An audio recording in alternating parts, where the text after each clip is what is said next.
Hello, salut à toi. Alors comment vas-tu? J'espère que tu vas bien. Aujourd'hui, on va voir les 4 principales raisons qui t'empêchent vraiment d'épargner. Alors si tu es en train de faire ta vaisselle, en train de faire ton ménage, en train de conduire, ou tout simplement que tu es posé, alors je t'invite à prendre ta petite tasse de café, de thé ou ton chocolat pour qu'on puisse parler de ce sujet. Déjà, salut à toi, bienvenue sur cette chaîne qui est ta chaîne aussi. Je suis Leslie, maman solo de 2 enfants. À travers cette chaîne, je souhaite aider les mamans solo au travers de 3 dimensions concernant les finances. C'est ce que nous allons voir aujourd'hui concernant les enfants et concernant notre épanouissement et notre bien-être.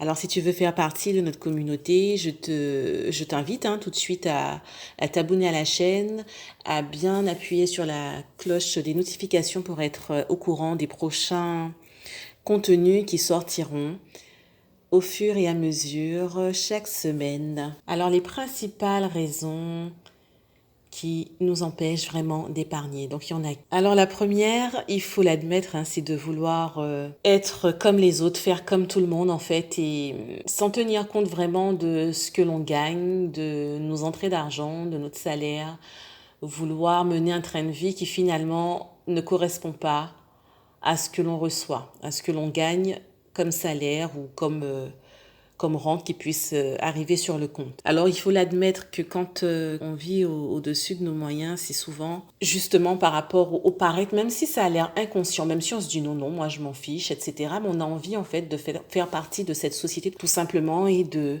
d'avoir tel objet dernier cri, voilà, donc il faut être honnête avec soi et se le dire. Par exemple, quelque chose d'anodin qui me concernait moi, donc qui n'est pas spécialement pour le paraître, mais qui est pour on va dire le côté pratique, je consommais beaucoup, beaucoup, beaucoup de plats à emporter par facilité, parce que je suis fatiguée, parce que voilà, je reçois du monde et que j'ai pas envie de préparer et que ça sera mieux. Enfin, pour toutes sortes de raisons.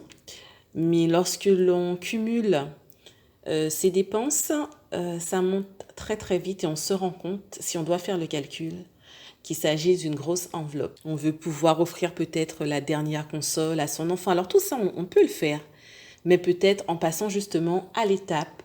Donc la deuxième raison pour laquelle vraiment tu n'arrives pas à épargner est certainement que tu ne fais pas de budget. Donc effectivement, je l'ai déjà dit et répété, mais ça paraît tellement simple à la fois et entre guillemets normal, ben en fait on se dit mais non, mais je sais combien je dépense, on a l'impression d'eux et on ne le fait pas. On ne le fait pas, on l'écoute, on l'entend, on le sait, et on ne le fait pas. Donc je le sais aussi puisque j'étais exactement dans la même situation. Sauf que quand on ne le fait pas, on est dans l'approximatif, on a toujours l'impression qu'il restera des sous et on est toujours surpris de l'arrivée de certaines dépenses, pourtant qui sont prévisibles. Par exemple, l'entretien de la voiture, c'est une dépense qu'on doit pouvoir prévoir. Par exemple, si on paye l'assurance, non pas mensuellement, mais qu'on la paye une fois l'an ou 2 fois l'an ou 3 fois, enfin bon, peu importe que c'est pas mensualisé, bah, c'est une dépense prévisible. Pourtant, on est chaque fois surpris. Enfin, surpris entre guillemets. Voilà, quand on n'a pas prévu certains types de dépenses, on se retrouve dans des situations assez délicates. Donc voilà, il s'agit de la deuxième principale raison dans laquelle justement on n'a pas, si on n'a pas de planification à l'année, si on n'a pas de budget mensuel, on n'a pas de discipline à tenir ses comptes et on ne s'éduque pas financièrement, on ne développe pas nos compétences dans ce domaine, et bien continuellement on se retrouve dans cet engrenage tous les mois à ne pas pouvoir constituer d'épargne tout simplement ou à faire semblant, j'ai envie de dire, de la constituer et à reprendre et finalement à ne pas en avoir. La troisième raison, c'est parce qu'on n'a pas d'objectif. On n'a ni un objectif concernant un fonds d'urgence, ni un objectif concernant des projets que l'on pourrait avoir et que l'on peut avoir à réaliser. Pour tout un chacun, c'est différent. Ça peut être un objet que l'on voudrait posséder, ça peut être aménager sa maison, ça peut être un achat immobilier, ça peut être un voyage. Ça peut être pouvoir emmener les enfants à une sortie particulière. Enfin, ça peut être une activité sportive que l'on veut pratiquer. Ça peut être tout un tas de choses.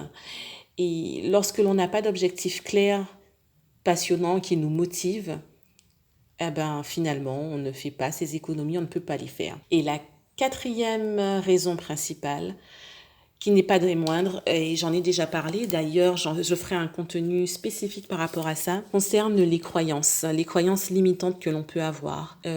Se dire que l'argent est sale, l'argent c'est pas bien, l'argent...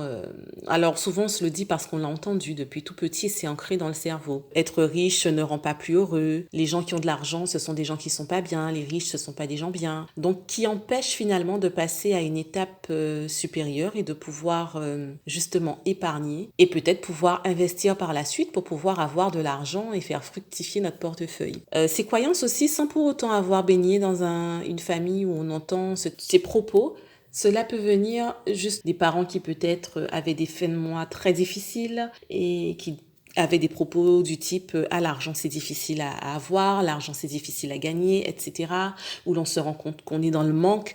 Donc, sans le vouloir, hein, inconsciemment, le cerveau s'imprègne de cela et on a l'impression qu'on n'a pas le droit, qu'on ne peut pas s'enrichir, que c'est comme ça en fait, la vie elle est comme ça et du coup on n'arrive pas du tout à ne serait-ce que commencer à épargner pour pouvoir justement avoir d'autres projets derrière. Donc voilà pour les 4 principales raisons qui t'empêchent vraiment d'épargner. Alors si ce contenu t'a plu, je t'invite à mettre un petit pouce, ça fait plaisir et ça motive pour pouvoir faire d'autres contenus. Si tu as des questions, si tu as un témoignage, quelque chose à dire justement par rapport à cela, je t'invite à l'écrire en commentaire. Je me ferai un plaisir d'y répondre. Et puis, n'oublie pas de t'abonner si ce n'est pas déjà fait. Et je te dis à très vite pour un prochain contenu. Et si justement tu as d'autres sujets dont tu voudrais que je parle, je t'invite aussi à me l'écrire en commentaire ou des remarques pour pouvoir améliorer la qualité des contenus de la chaîne, etc. Si je parle trop vite, trop lentement, enfin bon, voilà, des petites choses comme ça, toujours bienveillantes, bien sûr, pour qu'on puisse avancer. Allez, je te dis à très vite avec beaucoup de plaisir.